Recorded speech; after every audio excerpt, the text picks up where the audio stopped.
solving word problems, we've done that before, and here's going to be the difference. We're going to be solving word problems today that have two different variables.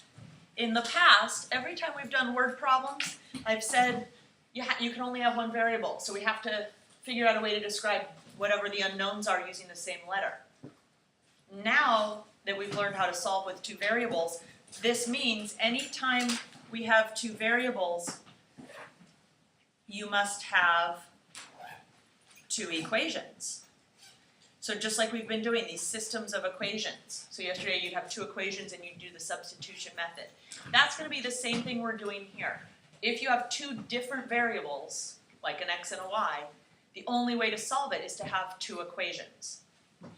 So we're going to use that substitution method. I would suggest that over graphing because we're going to be getting decimals and all sorts of stuff. So you probably don't want to graph it here. So first of all, some of the problems, a very common example of a word problem that you might have for this is involving money. So let's say, for example, let's see, Caroline has 15 coins jingling in her pocket.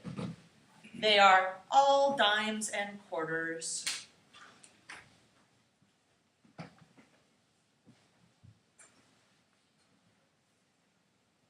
All dimes and quarters, and they are worth a value of $2.55. She's rich. How many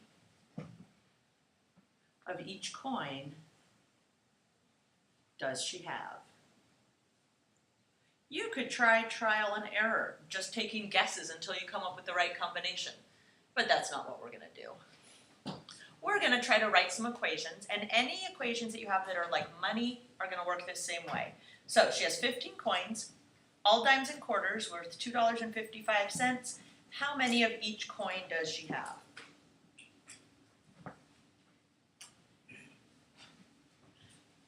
So there's a few different ways to do this. The book shows a couple different methods, but here's what I think might make the most sense. For equation number 1 and number 2, now this goes for these money patterns. I'm going to show you sort of what should go into each equation. Now, I don't care which one is 1 and which one is 2, but of the two equations, you should have these two styles. One of them will be about the number of coins. It's not a hashtag, that's a number sign. Number of coins. So how many coins? And that's actually what we're looking to answer in this word problem, how many coins. The second equation, and again, I don't care which one you do first, but another equation needs to be the value, how much they're worth. The value of the coins. Now, two variables. Let's pick variables that make sense for what we're doing. For example, dimes and quarters. How about D and Q? Right, then we know what we're talking about. The number of coins. I don't know how many dimes she has, and I don't know how many quarters she has. I don't know yet. That's what we're trying to find out. I do know the total, though. If we add together the dimes and the quarters jingling in her pocket, we have a total of 15, right? So the number, how many coins? The value of the coins. You guys know how much a dime is worth, right? You know how much a quarter is worth, how much a nickel is worth, a penny, all that stuff. That's what we're going to be using for the value.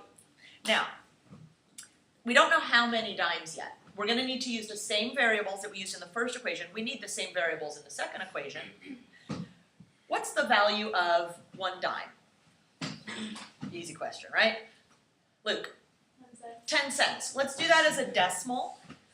10 cents, right? Because that's how we would write money. 10 cents would look like this, right? Now, if she had 3 dimes, you guys could do this in your head. If she had 3 dimes, it'd be worth 30 cents, right? If she had 5 dimes, it'd be worth 50 cents. If she had 8 dimes, it'd be worth 80 cents. You guys can do that in your head, taking the number of dimes, D, times 10 cents. Well, we don't know the number of dimes. I'm giving you those sample numbers. I don't know which one it is. It's going to be, no matter how many dimes, it's going to be 10 cents times the number of dimes, right? If it was 4 dimes, 10 cents times 4, 40 cents. So the value is going to be the value of 1 coin times D, or whatever that variable might be, times how many she has of that. So what do you think it'll look like for Q, following that same pattern? Jim? Okay, don't forget, if we're going to do decimals, make sure to do decimals on all of them. 0.25Q equals, now, we also know this. We know the total value of all the money that she's got, all these coins. It said in the word problem, the value of all of her money, it's all worth $2.55. Because this isn't a decimal, we need to use decimals on these other numbers. Okay, there's our two equations. Any money problem, you want to follow this format. Now, real quickly, let me just put on the side here because people always make a mistake on this. When you get to a nickel, make sure, because I believe there's a problem in the homework, it's not 0.5. 5 cents, 0.05. So when you get to a nickel problem, make sure you're using this decimal. A lot of people end up just putting 0.5 by mistake, and then you're going to get the wrong answer. So just thinking ahead to the homework, you'll see that. All right, we want to use the substitution method. I don't know about you, I don't want to graph decimals. So let's use the first equation, because there's no coefficients. It'll be easier to get one of the variables by itself. And it doesn't matter which one, because they're both just single variables. Anybody have a preference? Nope, okay, let's go ahead and get the d by itself. We'll subtract q from both sides. That's going to give me d equals, so the q's cancel out, right? 15 minus q. I'm going to take this that I now know is equal to d, and I'm going to substitute it for the d in this second equation. Now, we have decimals, but that's okay. You also have calculators. Please use them. I'm first just going to plug it in. 0.10 times, instead of d, 15 minus q, plus 0.25q equals 255. Don't let the decimals throw you off. It's the same thing we do with any other problem. I distribute. Well, 0.10, or just 0.1 times 15 is 1.5. 0.10 times negative q, well, positive times negative makes a negative, 0.10q. Now you can drop that 0 after the 1. I'm leaving it just so you can see where it comes from. And now I copy the rest of it.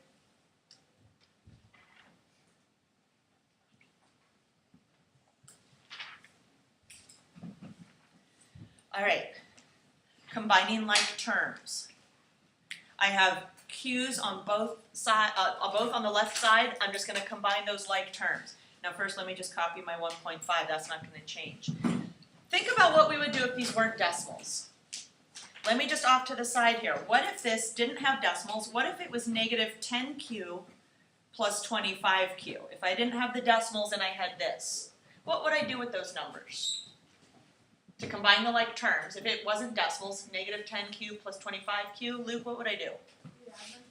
Okay, so I'm adding them together. The signs are different, which says subtract, and I would get this, right? Remember what we're doing is we're just taking these numbers and following the signs. Negative 10 plus 25, 15.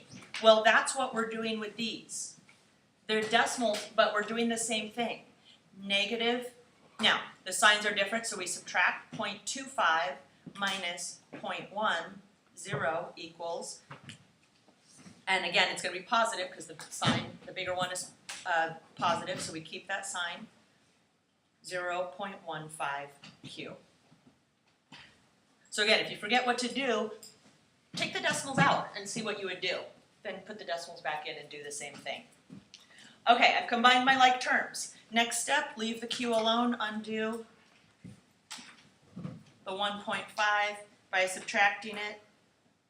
I get 2.55 minus 1.5, and I get 1.05 on the right side, and I still have my 0.15q. I'm almost done. It takes a little longer because of the decimals, but this is basically the same thing you were doing yesterday. Divide both sides by 0.15.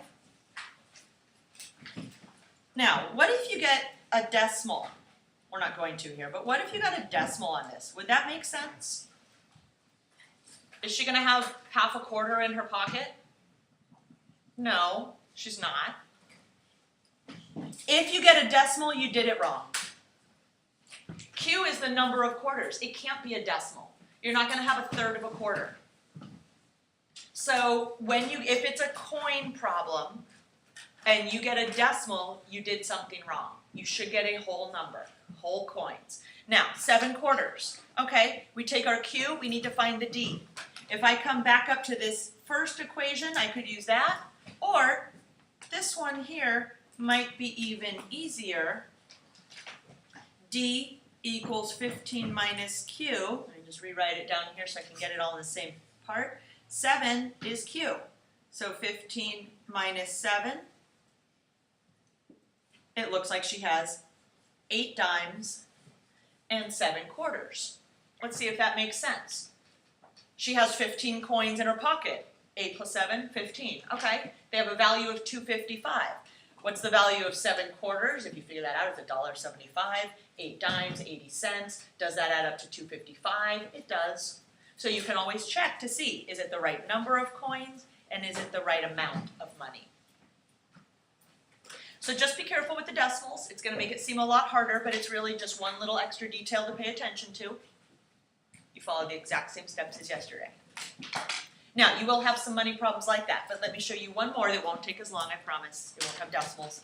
The money ones should be the only ones that are tricky with the decimals. All right, one last problem, and then we'll get started.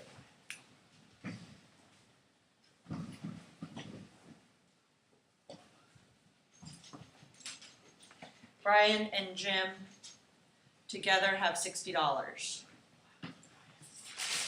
So if you need to borrow money, go see them. Brian has $9 more than twice Jim's amount. So go see Brian, he's the richer of the two. How much money do they each? Oh, I'm sorry, thank you. Brian and Jim together have $60. Brian has $9 more than twice Jim's amount. How much money do they each have?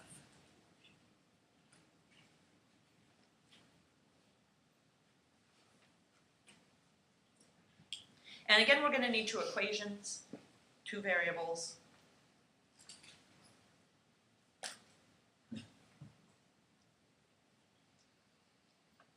It makes sense to use variables that stand for something real, so we'll use B for Brian, we'll use J for Jim. What's that? Did I say J? What did I say? Isn't that what I said? Why are you guys, what? What are you guys saying? I don't understand. Did I say it the wrong letter? Did I not say J? Did I say J? Then what are you guys all saying J for? Is there an echo? What's going on? I don't understand. 8th grade, answer me. Why are you all sitting back there saying J for Jim? What's going on? You said DJ, Brian's brother. Is that important right now? Thank you.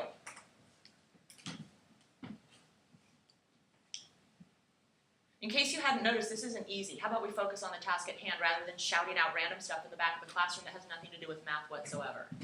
In the future, I'll make sure not to use anybody's names in here so you're not distracted. How about that? Together, they have $60. So if we take B for Brian and J for Jim, and we add those 2 amounts together, it should equal 60. Together means total. So 60 is our total. So basically we took this first statement and made our first equation. Now we're going to take the second statement and try to make a second equation with it. I'm going to suggest we start with B for Brian's amount of money. 9 more than twice Jim's amount. Think about translating words into math. 9 more plus 9 or 9 plus. Twice means 2 times. Twice Jim's amount and 9 more than that. You can have 9 plus 2J, 2J plus 9, the order doesn't matter. The good news is, in this second equation, and I'm just really thinking about and then translating into math, that the b is already by itself. I'm gonna take what b equals, and I'm gonna substitute it for the b in the first equation. So instead of b, I get 9 plus 2j plus the j that was already there, plus 60. 2j plus j, 3j. I leave the variables alone, I subtract 9.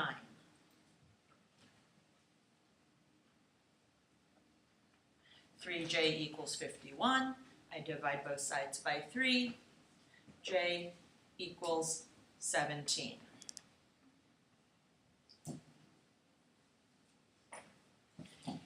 If this is Jim's amount of money, we take that amount of money, we plug it back into any of the equations from the start.